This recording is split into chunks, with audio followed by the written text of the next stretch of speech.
पिछले वीडियो में हम लोग जो है लाइन एंगल में एक्सरसाइज 6.1 लगाए। आज हम लगाएंगे थ्योरम 6.2। ठीक है, 6.2 से पहले हम लोग कुछ एग्जाम्स पढ़ लेते हैं। पहला है if a ray stand on a line then the sum of two adjacent angles so form is 180 degree. इसको हम लोग पढ़े हैं और इसी पर बेस्ड हमने ये जो थ्योरम 6.1 लगाया कि जैसे अगर ये कोई लाइन है और इस पर कोई स्टैंड होती है तो यहाँ पे एंगल 1 एंगल 2 इस तरह से बनते हैं कि इनका सम जो होगा 180 होगा। इसी को हम बोलते थे लीनियर पेयर एग्जाम।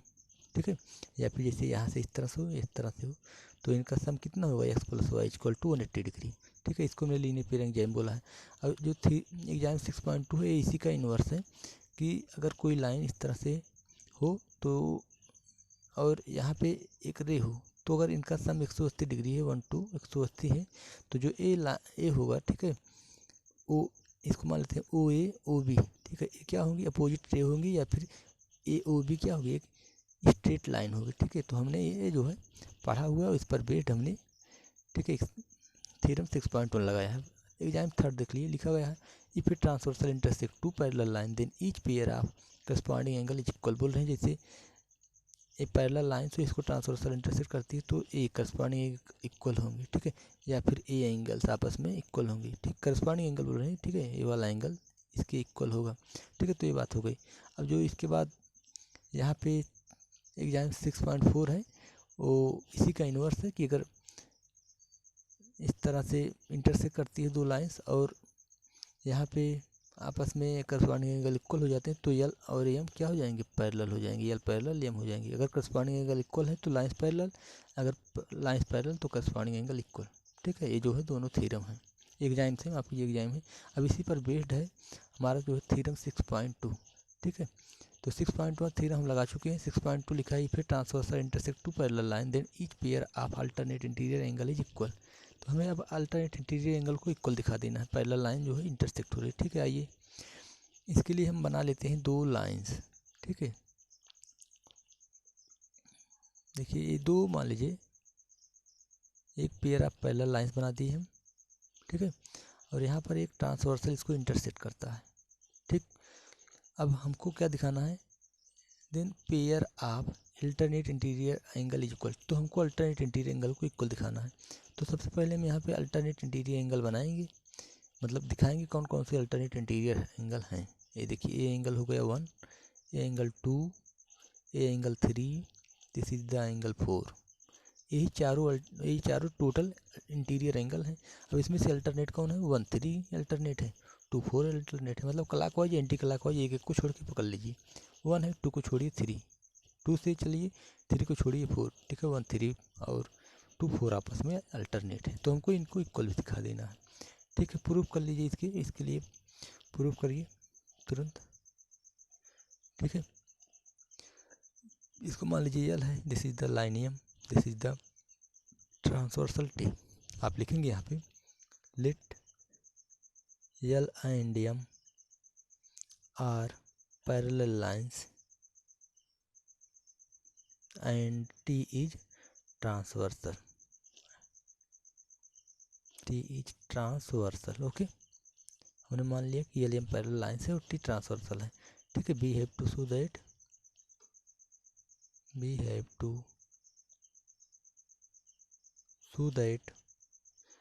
ठीक है, alternate interior angle are equal. Alternate interior angle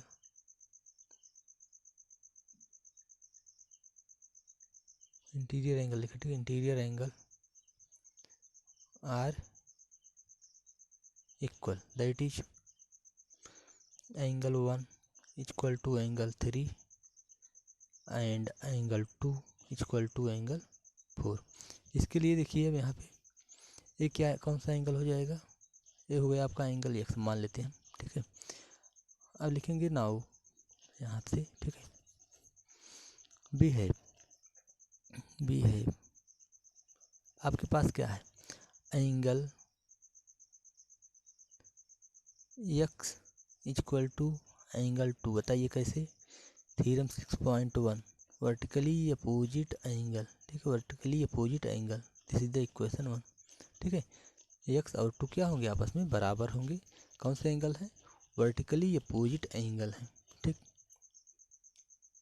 अब इसी तरह से हमारे पास एक और है angle x equal to angle 4। कैसे? करस्पॉन्डिंग एंगल एग्जाम, ठीक, अभी अभी हमने पढ़ा हुआ है दिस इज द। तो ठीक है, देखिए एक बार फिर से दिखा देते हैं हम आपको करस्पॉन्डिंग एंगल एग्जाम क्या है। ठीक है, एक देखिए ये लिखा गया है if transversal intersect two parallel line then each pair of corresponding angle equal. ठीक है, इसी को बोलते हैं करस्पॉन्डिंग एंगल एग्जाम। तो करस्पॉन्डिंग एंगल इक्वल होते हैं। ठीक है, इसी का यूज करके हमने यहाँ पे लिख दिया है angle x equal to angle 4। ठीक है, इक्वेशन 1 इक्वेशन 2। देखिए फ्रॉम 1 एंड 2 लिखते हैं, फ्रॉम 1 एंड 2। देखिए इसका लेफ्ट साइड बराबर तो राइट साइड भी बराबर हो गया, एंगल 2 इक्वल टू एंगल 4। तो इस तरह से हमारे प्रूफ हो गया। अब देखिए, अब इसको जो है हम दूसरे वाले में लिखेंगे नहीं ज़्यादा, लेकिन आपको बता देते हैं। आपका कोई एंगल मान लीजिए y मान लीजिए, तो आपके पास क्या आ जाएगा y इक्वल टू 1। ठीक है, दूसरा क्या आ जाएगा y इक्वल टू 3। ठीक है, तो ये लेफ्ट में बराबर तो क्या हो जाएगा एंगल 1 इक्वल टू एंगल 3। ठीक है, तो हम इस तरह दिखा सकते हैं। तो अब हम यहाँ पे लिख देते हैं, ठीक है, ये सिमिलरली लिख देते हैं। Similarly we can show that, similarly we can show that angle 1 equal to angle 3। ठीक है, तो इस तरह से हमारे पास कंप्लीट हो गया। अब जो दूसरा है इसमें, ठीक है, और भी एग्जाम्स है। ठीक है, और भी एग्जाम्स है, जैसे ये थ्योरम है, थ्योरम 6.2 हो गया। ये 6.3 जो है इसी का जो है क्या है इनवर्स है। ठीक है, बोल रहा है if transversal intersect two lines such that a pair of alternate interior angle equal then the two lines are parallel. तो ये जो है ये है। ठीक है, इसको भी हम लोग लगा लेते हैं, थ्योरम 6.3 है। ठीक, इसी की तरह ये भी लग जाएगा। ठीक है, हमें इसमें दिखा देना रहेगा करस्पॉन्डिंग एंगल इक्वल है तो लाइन पैरेलल हो गई। ठीक है, पूरी बात देखिए इसमें, यहाँ से फिर से सब कुछ करना है भाई। ठीक है, पेयर ऑफ लाइन बनाए, अब इसमें पैरेलल है या नहीं ये हम डिसाइड नहीं कर रहे हैं अभी, हमको इसको निश्चित नहीं करना है। ठीक है, हमें ये दिखाना है ये लाइन्स कैसी है पैरेलल है। ठीक है, हमें इसको दिखाना है ये लाइन पैरेलल है। ठीक, तो अब यहाँ पे देखिए ये लाइन्स जो हैं यल हो गई, this is the M, this is the transversal T. देखिए क्या बोल रहा है कि if a transversal intersect two line such that a pair of alternate interior angle equal. अब हमें यहाँ पे मान लीजिए दिया गया है अल्टरनेट इंटीरियर एंगल ये 1 है, ये दिया गया है इक्वल टू। ठीक है, तो हमें दिखा देना है एल इक्वल टू एम। ठीक है, गिवन यहाँ पे लिख देते हैं given that alternate interior angle equal alternate interior angle are equal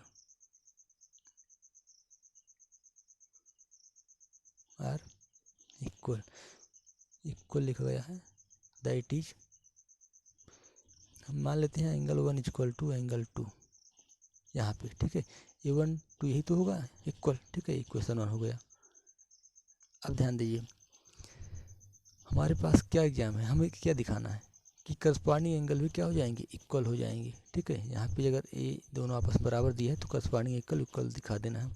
हम यहाँ पर मान लेते हैं एंगल एक्स, यहाँ पर क्या मान ले रहे हैं एंगल एक्स मान ले रहे हैं। ठीक है, तो हम यहाँ पे लिखेंगे angle 1 equal to angle X.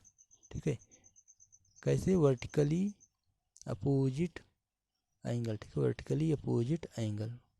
ठीक है, 1 एक्स के अपोजिट है तो वर्टिकली अपोजिट हो गया। अब देखिए फ्रॉम 1 एंड 2 लिखेंगे, from 1 and 2।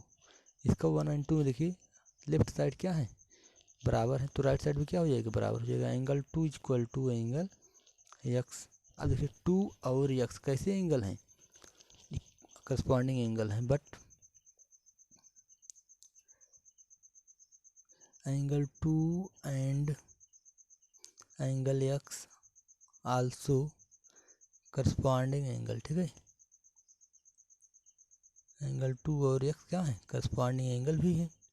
So by axiom 6.3 अगर करस्पॉन्डिंग एंगल इक्वल है तो यल एंड ए आप क्या हो जाएंगे, पैरेलल है। Lines L and M are parallel line. Okay, देखिए ए इसी का इनवर्स है, ठीक है। 2 और 3 देखिए करस्पॉन्डिंग एंगल इक्वल, तो करस्पॉन्डिंग एंगल आप इक्वल दिखा दिए तो लाइंस क्या हो जाएंगी, पैरेलल। ये एग्जाइम है, देखिए एग्जाइम है, ठीक है। If transversal intersect two such that pair of corresponding angle equal, corresponding angle आपने इक्वल दिखा दिया, then the two lines are parallel to each other, ठीक है। तो इस तरह से हम प्रूव किए, ठीक है। इसी तरह से आप क्या दिखा सकते हैं यहाँ पे कि जो ए वाला एंगल होगा वो इसके इक्वल होगा, ठीक है, या फिर जो ए यहाँ पे एंगल है इसके इक्वल होगा, ठीक है। एंगल 1 वाला एंगल यहाँ पे मान लेते हैं जेड है, या ये वाई मान लेंगे, इसको जेड मान लेंगे, तो हम सब दिखा देंगे। तो इस तरह से हमारे पास प्रूफ हो जाता है। अब इसमें और भी जो 2 थ्योरम्स हैं, ठीक है, 6.5 6.6, इसको हम नेक्स्ट वीडियो में पढ़ेंगे।